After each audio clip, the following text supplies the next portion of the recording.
This is one of the thorniest questions for people who are grappling with a question which for many of them remains deeply abstract and something which belongs in the ivory towers of academia or sometimes, on the lips of free speech campaigners like yourself. But actually this idea of people who are identifying as women but are biologically still male in a woman's prison does exercise minds. Yes, this is one of those areas that gender-critical feminists have been keen to focus on.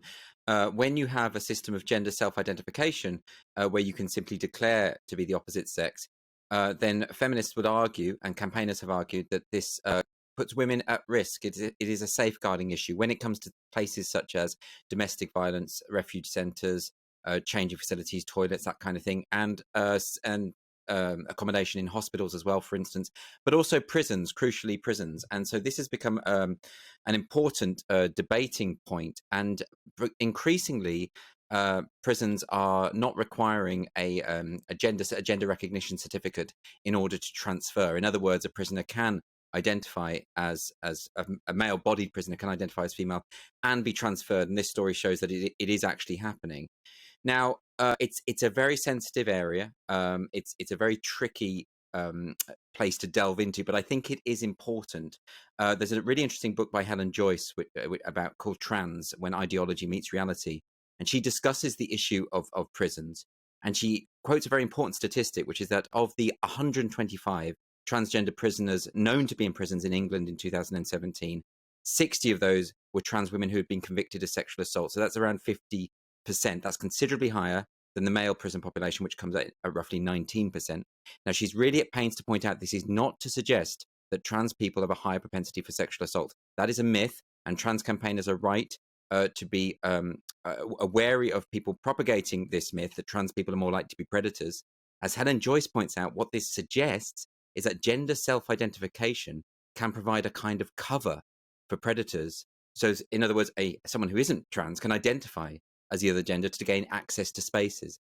And it has happened, and we have had people being transferred and then going on to commit sexual assault within prison. So it is a problem, and we shouldn't be thinking that just because this is a sensitive area, we shouldn't discuss it, because women are actually at risk of sexual assault in these circumstances. Well, it certainly feels, for something this serious, Andrew, that those gender recognition certificates ought to be the bare evidential bar that if somebody wants to move from a man's prison to a woman's prison and be an inmate there, they need to demonstrate clinically and psychologically that they deserve to be there. What is the bar for that certificate? What do you need to demonstrate? Who is doing the proving?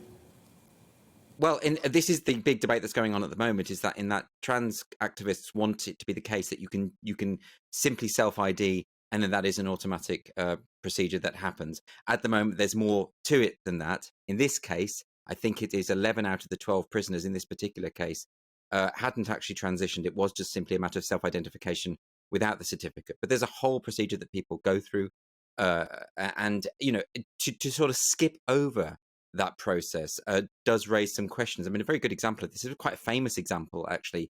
Back in 2017, I think it was the case of Stephen Wood, who transitioned or self-identified, became Karen White, was transferred to a female prison and assaulted 4 inmates, and then was transferred back to the male prison. So we can see how it does actually happen. It's not one of these things where we could say it might potentially happen in the future. Although even if that were the case, that would be something worth considering, because when it comes to safeguarding, you are anticipating things that might go wrong. It's no good sort of saying, well, we should have implemented these policies earlier once the crime has taken place. So it is a thorny debate, and it comes down to this point of, should certain bodies and institutions be recording biological sex rather than gender identity? It's not just prisons; it's also the NHS, for instance. It's actually quite important in some circumstances that these institutions know your biological sex, and people could be left to identify however they please and live whatever lives they want. When it comes to prisons, it's slightly harder,